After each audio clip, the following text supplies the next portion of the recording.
بسم اللہ الرحمن الرحیم۔ السلام علیکم ناظرین، آپ دیکھ رہے ہیں اندر کی بات فیاض راجہ کے ساتھ۔ ناظرین، آج کی ویڈیو کے اندر آپ کو بتائی جانے والی خبریں اور ان خبروں کے اندر کی باتیں ڈسکس کرنے سے پہلے سب سے پہلے ایک معذرت کل کی ویڈیو کے حوالے سے۔ کل میں نے ویڈیو کی گلگت بلتستان کے وزیر اعلیٰ کے حوالے سے، لیکن مسلسل 2-3 موقع پہ میں نے اپنی ویڈیو کے اندر جو ہے وہ غلطی سے انہیں وزیر اعظم کہہ دیا، جبکہ گلگت بلتستان میں وزیر اعلیٰ ہوتا ہے۔ اور پھر تھم نیل کے اوپر بھی میں نے وزیر اعظم لکھا۔ میں شاید اس اسٹیٹ آف مائنڈ میں تھا کہ کشمیر بھی میں ڈسکس کرنے جا رہا تھا، سلطان محمود صاحب کی ملاقات، تو وہ شاید میرے ذہن میں تھا کیونکہ کشمیر میں وزیر اعظم ہوتا ہے۔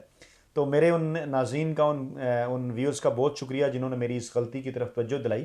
میں اپنے تمام ناظرین سے جو ہے وہ معذرت خواہ ہوں اور انہیں یقین دلاتا ہوں کہ ہم اپنی جو ویڈیوز ہیں، ہماری جو ویڈیوز ہیں، ان کے اندر ان کی کوالٹیز جو ہے وہ زیادہ بہتر کرنے کی کوشش کریں گے۔ ناظرین، آج کی ویڈیو کی جانب چلتے ہیں۔ آج کی اس ویڈیو کے اندر ناظرین 3 اہم ترین خبریں جو ہیں، 3 اہم ترین باتیں میں آپ سے ڈسکس کروں گا، اور یقیناً آپ ہماری ویڈیوز کے کنٹینٹ کے ساتھ ساتھ جو تھم نیل ہے وہ بھی دیکھتے ہیں۔ تو اس ویڈیو کے اندر ہم آپ کو یہ بتائیں گے کہ یہ بات کس نے کہی کہ فوج نے کبھی اس کو یہ نہیں کہا کہ یہ کرو یا وہ کرو، کیونکہ اس ملک میں اکثر سیاستدان یہ شکایت کرتے ہیں کہ فوج جو ہے وہ سیاسی معاملات میں مداخلت کرتی ہے اور انہیں یہ کہتی ہے کہ ایسے کرو یا ویسے کرو۔ تو کون شخص یہ کہہ رہا ہے، کس نے آج یہ کہا کہ مجھے کبھی نہیں کہا گیا فوج کی جانب سے یہ کرو یا وہ کرو۔ دوسری بات جو ہم ڈسکس کریں گے وہ یہ ڈسکس کریں گے کہ نواز شریف کو جو ہے وہ پاکستان آنے سے اس موقع کے اوپر کس نے روکا۔ اندر کی بات آپ کو بتائیں گے جب ان کی والدہ کے میت جو ہے وہ آج لاہور پہنچی، انہیں سپرد خاک جو ہے وہ کر دیا گیا۔ اس کے اوپر آج کی ویڈیو کے اندر بات ہوگی۔ اور تیسرا جو اہم ترین موضوع ہے وہ آج کا یہ ہے کہ پی ڈی ایم کا جلسہ جو ہے وہ ہونے جا رہا ہے 30 نومبر کو ملتان کے اندر۔ اپوزیشن کا کیا پلان تھا،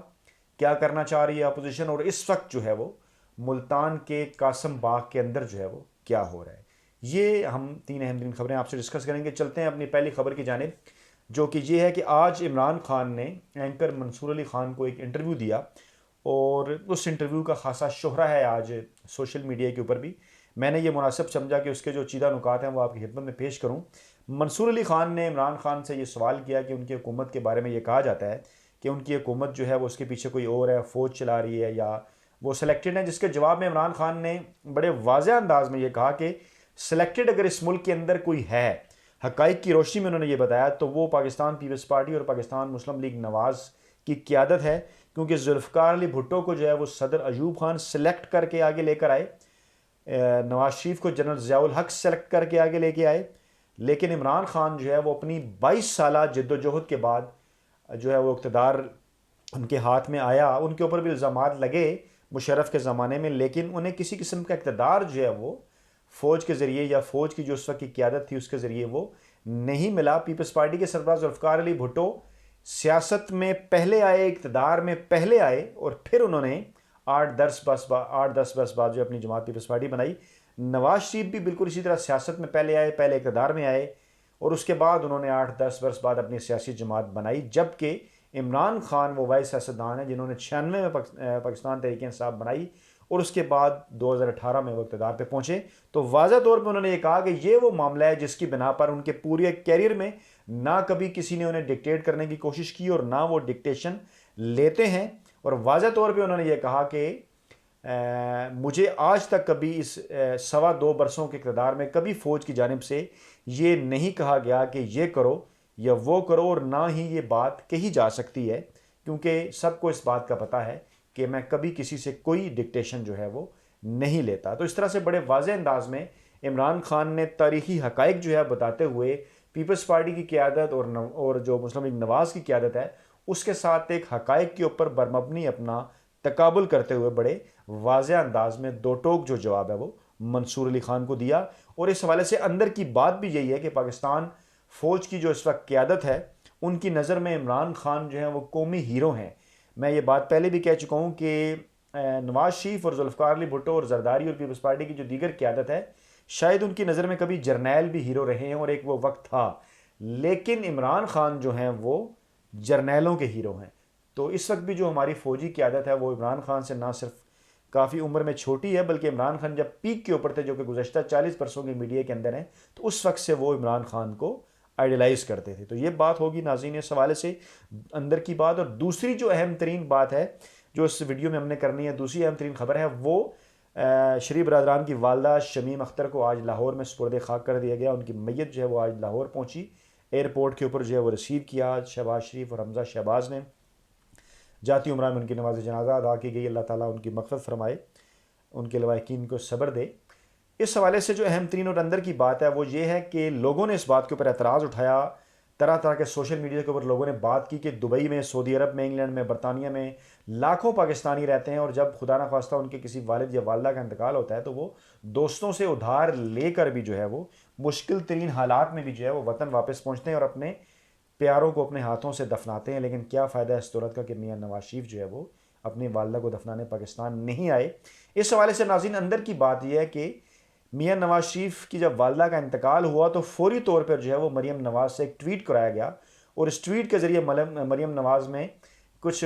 چیزوں کا ملبہ خواہ مخواہ حکومت پر ڈالتے ہوئے پہلے سے یہ پریم کی کوشش کرتے ہوئے یہ بتا دیا تاکہ بعد میں اس کے اوپر اعتراض نہ ہو کہ انہوں نے نواز شریف کو جو ہے وہ پاکستان آنے سے منع کر دیا. اس طرح یہ پریمپٹیو ایک اٹیمپٹ تھی, حالانکہ ایسا ہرگز نہیں تھا. نواز شریف کو ہمارے ذرائع کے مطابق اور اندر کی بات کے مطابق کسی نے پاکستان آنے سے نہیں روکا, اور نہ ہی یہ ہو سکتا تھا کہ وہ پاکستان آئیں اور انہیں والدہ کے جنازے میں شرکت نہ کرنے دی جائے اور انہیں گرفتار کر لیا جائے. ہاں, انہیں تو بلکہ حکومت پاکستان لانے کی کوشش کر رہی ہے. نواز شریف کو پاکستان آنے سے مسئلہ نہیں تھا, بلکہ ان کا مسئلہ یہ تھا کہ وہ پاکستان اگر آ جاتے ہیں تو پھر دوبارہ جو ہے وہ باہر کیسے جائیں گے. تو ناظرین یہ وہ اندر کی بات تھی, کیونکہ انہیں اس بات کا اندازہ تھا کہ انہیں پھر وقت گزر جائے گا, والدہ دفنا دی جائیں گی, لوگ تعزیت کریں گے, اس کے بعد پھر بہرحال دنیا آگے کو بڑھے گی, عدالتوں نے انہیں بلا رکھا ہے, انہیں جانا پڑے گا, اور اس کے بعد پھر وہ ممکن نہیں کہ پاکستان سے باہر جا سکیں. اس لیے انہوں نے پاکستان نہ آنے کا فیصلہ کیا, اور ایک ایسا فیصلہ جس کے اوپر یہ کہا جانا چاہیے کہ انسانیت بھی کانپ اٹھی ہوگی یقیناً, اور ایسے شخص جو اپنے والدین سے محبت کرتے ہیں وہ یقیناً یہ سوچ رہے ہوں گے کہ ایسی زندگی کا کیا فائدہ, اور یہ کسی قسم کی کوئی جذباتی سٹیٹمنٹ نہیں ہے. تیسری جو اہم ترین بات ہے وہ قاسم باغ کے جلسے کے حوالے سے. کرونا پاکستان میں تیزی سے پھیل رہا ہے. حکومت وقت بار بار متنبع کر چکی ہے اپوزیشن کو, شہروں کے فیکٹس اینڈ فگرز بھی آ گئے ہیں, اور پاکستان میں روزانہ کی بنیاد پر 50 کے قریب اموات ہو رہی ہیں. لیکن اپوزیشن عمران خان کے بغض میں, جو کہ 6-7 ماہ پہلے یہ کہہ رہی تھی کہ عمران خان کیوں نہیں لاک ڈاؤن کرتے, اب جب پابندیاں لگائی گئی ہیں تو اب وہ دوسری جانب جا کے کھڑے ہو گئے ہیں. اپوزیشن کی تحریک اس وقت بالکل بھی مومنٹم نہیں پکڑ پائی پہلے فیز میں, اور دوسرے فیز میں صرف اور صرف کرونا کے باعث یہ جلسہ اس لیے کیا جا رہا ہے کہ میڈیا کی توجہ اور میڈیا کی کوریج, کیونکہ میڈیا جو ہے وہ فالٹ لائنز دکھاتا ہے, میڈیا اس قسم کی خبریں جو ہے وہ دکھاتا ہے. تو آج بھی ایک باقاعدہ ڈرامہ جو ہے وہ سٹیج کیا گیا کہ 1000 کے قریب لوگ, 11 جماعتوں نے جو 1000 کے قریب لوگ اکٹھے کیے تھے, وہ پولیس نے انہیں فری ہینڈ دیا, کسی قسم سے انہوں نے نہیں روکا. میں یہ سمجھتا ہوں کہ پولیس کی آج ٹھیک ان کی اٹیمپٹ تھی کہ اگر ان کو روکتے تو یقیناً وہ ایک اپوزیشن جماعتیں کو ڈرامہ کریٹ کرنے کی کوشش کرتی. قاسم باغ جس کو بند کر دیا گیا تھا اس کو تالے توڑے انہوں نے, پتھر مار کے اور لاٹھیاں مار کے, اور سرکاری املاک کو نقصان پہنچا کے, اور دروازے 2 توڑ دیے اور اندر داخل ہو گئے. اور اس وقت بھی وہاں پہ جو ہے وہ 700-800 کے قریب لوگ جو ہیں وہ موجود ہیں. مقصد صرف ان کا یہ ہے, اس وقت وہ وہاں پہ کیا کر رہے ہیں, اس وقت وہاں پہ یہ سوچا جا رہا ہے کہ کیسے جو ہے وہ زیادہ سے زیادہ میڈیا کوریج جو ہے وہ حاصل کی جائے. پلاننگ ان کی یہ تھی کہ کسی کو گرفتار کر لیا جائے, اور اس گرفتاری کے نتیجے میں جو ہے وہ ایک تھوڑی سی کوئی مومنٹم آ جائے, کوئی تھوڑی سی میڈیا کے اوپر خبریں چل پائیں. لیکن ابھی تک جو ہے وہ حکومت کی جانب سے مناسب اور مثبت جو ہے اقدامات کیے گئے, اور اپوزیشن کی جو وہ چاہتی تھی وہ نہیں ہو پایا. اور قاسم باغ کے اندر اس وقت جو ہے وہ سخت مایوسی ہے, اور یہ سوچا جا رہا ہے کہ 30 نومبر کے جلسے کے لیے 10,000 لوگ جو ہیں وہ کس طرح سے اکٹھے کیے جائیں. تو ناظرین یہ تھیں آج کی 3 اہم ترین خبریں, اور 3 ان اہم ترین خبروں کے اندر کی بات. ویڈیو ختم کرنے سے پہلے ایک مرتبہ پھر کل کی ویڈیو میں ہم سے جو غلطی ہوئی ہم اس کے اوپر معذرت خواہیں. اسی طرح سے اپنا فیڈ بیک دیتے رہیے گا, اپنا بہت خیال رکھیے گا.